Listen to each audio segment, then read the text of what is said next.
Mbreti 89 vjeçari norvegjis shtrohet në spital pas problemeve shëndetësore. Pallati mbretëror do të qëndrojë 2 javë larg detyrave zyrtare.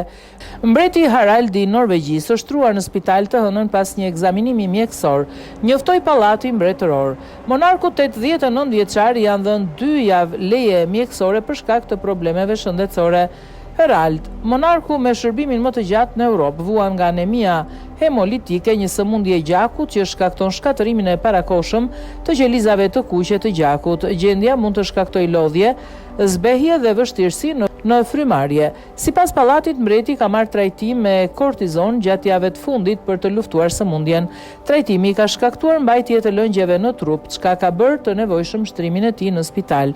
Gjatë periudhës së lejes mjekësore të mbretit, detyrat e tij do të ushtrohen nga djaliti, princi kurorës Hakon, i cili do të shërbejë si regjent.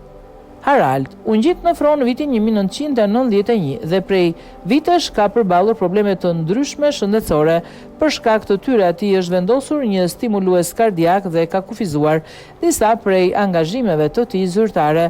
Pavarësisht problemeve shëndetësore, mbreti Harald ka përjashtuar mundësinë e abdikimit. Ai ka deklaruar më herët se ka bërë një betim për të qëndruar në fron për të gjithë jetën përpara parlamentit norvegjez.